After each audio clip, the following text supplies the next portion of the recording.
Алматыдағы тасталған ауруханаға екі ағайынды түнде кірді. Бірақ камераға олар көрмеген біреу түсіп қалған. Нұрбол мен Ербол ескі ауруханадан қашып шықты. Бірақ видеоны қарағанда арттарынан үшінші адам жүргені анықталды. Бұл жай ғана заброшка емес. Себебі сол түннен кейін олардың есігінің алдында аурухана жақтан келген іздер пайда болды. Осы видеоны соңына дейін көруге кеңес беремін. Сәлем, қорқынышты оқиғаларды сүйетін көремен. Арнаға тіркеліп, қазақша контентті қолдап кет. Достар, өтініш, каналға тіркелуді ұмытпашы. Сіздердің тек қана подписка жасағандарыңыз мен үшін бір қадам.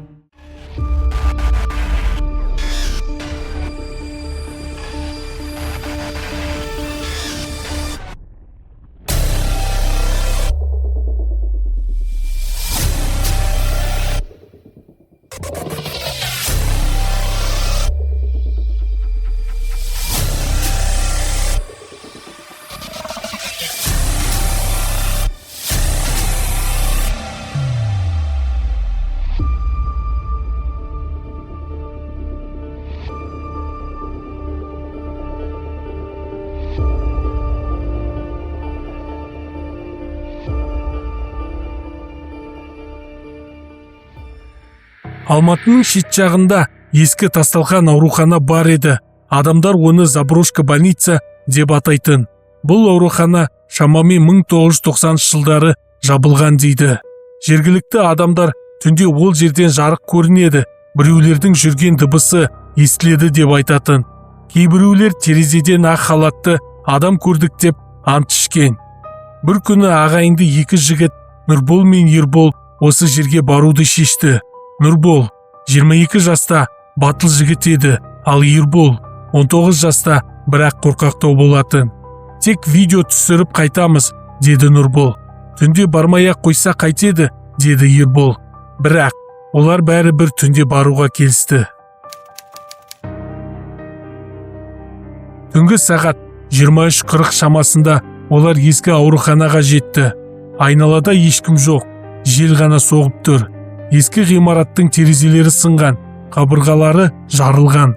Есігі жартылай ашық тұр екен. Ішке кірген кезде ауаның иісі ауыр болды. Шам басқан, дәліз ұзаққа созылып жатты. Еденде ескі медициналық қағаздар шашылып жатқан. Сол кезде алыстан металл тарс еткен дыбыс шықты. Ербол тоқтап қалды. Естідің бе? Деді ол сыбырлап. Ескі үй ғой, деді Нұрбол. Бірақ оның да дауысы сенімсіз шықты. Олар екінші қабатқа көтерілді. Баспалдақ сықырлап тұрды. Екінші қабатта операция бөлмесін тапты. Ішінде тот басқан операция үстелі тұр. Жанында ескі құралдар шашылып жатыр. Нұрбол телефонның жарығын жақты. Сол кезде қабырғада қолдың іздері көрінді. Су сияқты ағып түскенде іздер еді. Ербол, мынау жана сияқты, деді. Сол сәтте есік өзінен өзі сықырлап жабылды. Ербол айқайлап жіберді. Нұрбол жүгіріп барып есікті ашты. Дәліз бос еді. Олар кетпек болды. Бірақ төменге түскен кезде Нұрбол тоқтап қалды. Дәліздің соңында ақ халатты бір адам тұрды. Қозғалмай тұр. Беті көрінбейді. Ұзын бойлы. Ербол сыбырлады. Ол адам ба? Жауап болмады. Сол кезде әлгі адам жайлап басын қисайтты. Сосын дәліздің қараңғысына кіріп кетті. Ербол, кеттік, деді. Олар бірінші қабатқа түсіп келе жатты. Бір кезде лифт тұрған жерден гүрілдеген дыбыс шықты.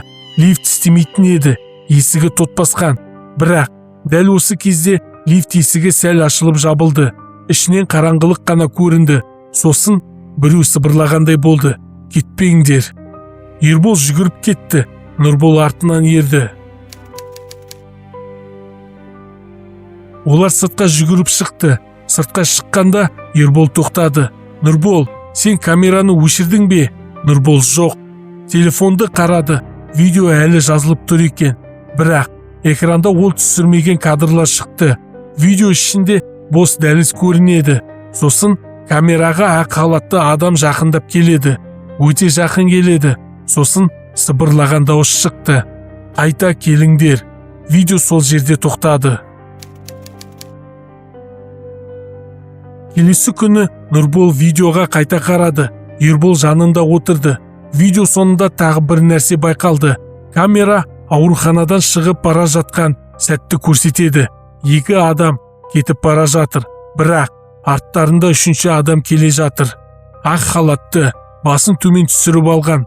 Нұрбол телефонды өшіріп тастады. Сол түні Ербол ұйықтай алмады. Түн ортасында ол бір дыбысты естіді. Есіктің сыртынан сықыр-сықыр. Сосын біреу жайлап айтты: "Қайта келіңдер." Ербол есікті ашуға батылы батпады. Таңертең есік алдында лай іздері тұр екен, аурухана жақтан келгендей. Егер видео ұнаса, арнаға тіркеліп лайк басып, өз пікіріңді қалдырып кет. Әрине, мен оқимын. Қазақша контенттің дамуына қолдауларың қажет.